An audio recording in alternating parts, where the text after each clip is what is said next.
काफ़ी अच्छी दे रखी थी। तो देखो फर्स्ट ऑटोसोमल रिसेसिव, फिर डोमिनेंट, फिर रिसेसिव। हमें कैसे याद रहेगा कि ज़्यादा रिसेसिव है, हमें फोर्थ वाला पढ़ना ही नहीं है। अब रिसेसिव इसलिए ज़्यादा क्योंकि होते भी कंडीशन रिसेसिव ही ज़्यादा है, ठीक है। डोमिनेंट वाले अगर होंगे तो बचपन में ही दिखाई दे जाती हैं, तो फिर इसलिए रिसेसिव ज़्यादा होते हैं। तो AR ऐसे लर्न करो। काइलोमाइक्रोन का फंक्शन सबसे पहले होता है, हमें थोड़ा सा बेसिक पता होना चाहिए लाइपोप्रोटीन्स कैसे बनते हैं। तो सबसे पहले हमारा जो काइलोमाइक्रोन होता है ना, ट्राइग्लिसराइड रिच होता है। अब वो काइलोमाइक्रोन के अंदर मॉडिफिकेशन होती है बिकॉज ऑफ HDL के पास होता है ApoC2 एंड ApoB100, ठीक है। तो ये सारी मॉडिफिकेशन के बाद हमारा काइलोमाइक्रोन जो होता है वो ट्राइग्लिसराइड देता है। कहाँ पर वो देता है? एडिपोज टिश्यू को। एडिपोज टिश्यू पे क्या होता है? लाइपोप्रोटीन लाइपेज, ठीक है। तो अब ये हमारी पूरी कंडीशन हमने पढ़ ली। अब इसको देखते हैं। देखो ऑटोसोमल रिसेसिव हो गया, लाइपोप्रोटीन लाइपेज की कमी है एंड ApoC2 की डेफिशिएंसी हो गई। तो इसमें काइलोमाइक्रोन बढ़ जाएगा, उसके अंदर ट्राइग्लिसराइड होता है तो वो भी बढ़ जाएगा, थोड़ा सा कोलेस्ट्रॉल भी बढ़ जाएगा। फिर ये पैनक्रेटाइटिस कराता है जो कि इरप्टिव ज़ैंथोमास कराएगा, ठीक है। ज़ैंथोमास ना हमारे लिपिड के ही पार्ट, मतलब ऐसे होता है, कलेक्शन होती है जो कि कहीं पर भी आ जाते हैं एंड ये पेनफुल होता है। एंड फिर आते हैं हमारे सेकंड में फैमिलियल हाइपर कोलेस्ट्रोलेमिया। तो अब कोलेस्ट्रॉल के अंदर क्या होगा कि हमारा कोलेस्ट्रॉल जो है वो बढ़ गया। LDL is rich in cholesterol, ठीक है। जबकि हमारे जो काइलोमाइक्रोन होते हैं वो ट्राइग्लिसराइड्स के अंदर रिच होते हैं। तो नाम में कोलेस्ट्रॉल आ रहा है तो फिर कोलेस्ट्रॉल बढ़ेगा। LDL आपके दिमाग में ना जब भी कोलेस्ट्रॉल की बात करें तो LDL याद आना चाहिए। वैसे भी देख लो ना, LDL हम क्या बोलते हैं? Good cholesterol, bad cholesterol. तो LDL एंड HDL की तो बातें करते हैं हम, तो बैड वाला LDL बढ़ रहा है तो इसलिए हम थोड़ा ख़राब है। लेकिन सिर्फ HDL का बढ़ना इज़ ऑल्सो नॉट गुड, क्योंकि अगर हमारा सिर्फ HDL बढ़ता है तो हमारा होता है ए बीटा लाइपोप्रोटीनेमिया, ठीक है, ये याद रखना। ओके, और इसके अंदर क्या बनते हैं हमारे? एक्एंथोसाइट्स, ठीक है। एक्एंथोलाइटिक सेल्स कौन से होते हैं? एक बार कोरिलेट कर रही हूँ, वो हमारे स्किन के अंदर होते हैं। फिर रिमेंबर, कोई भी हमारी एपिडर्मिस की प्रॉब्लम होती है ना तो उसके अंदर एक्एंथोलाइटिक सेल्स बनते हैं। एक्एंथोसाइट्स कहाँ बनते हैं? हमारे ए बीटा लाइपोप्रोटीनेमिया में। अगर एक्स्ट्रा लग रहा है तो इग्नोर करना, ठीक है।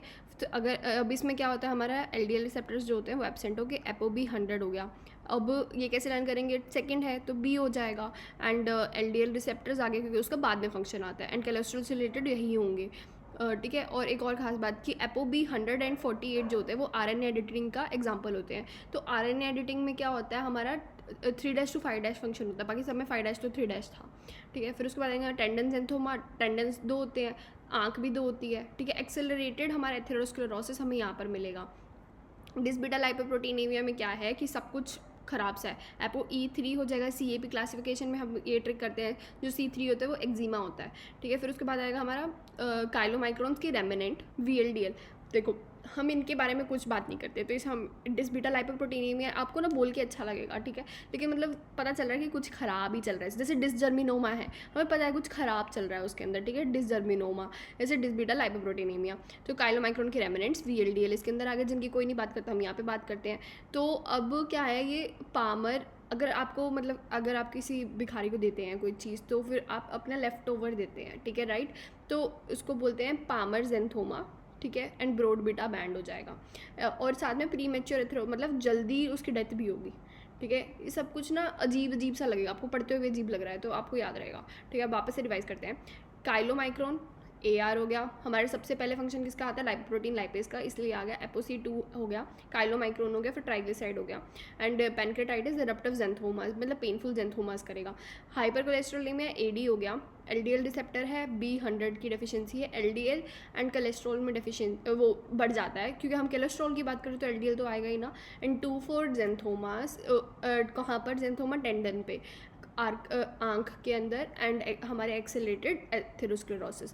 फिर उसके बाद आएगा हमारा डिस बीटा लाइपोप्रोटीनेमिया, ApoE हो जाएगा। काइलोमाइक्रोन के रेमिनेंट्स VLDL हो जाएगा एंड हम क्या देते हैं बेगर्स को? पाम के अंदर एक्स्ट्रा, तो ब्रॉड बीटा भी हो गया। प्री मैच्योर एथेरोस्क्लेरोसिस होगा, ठीक है। ये सब याद रखना है। Thank you.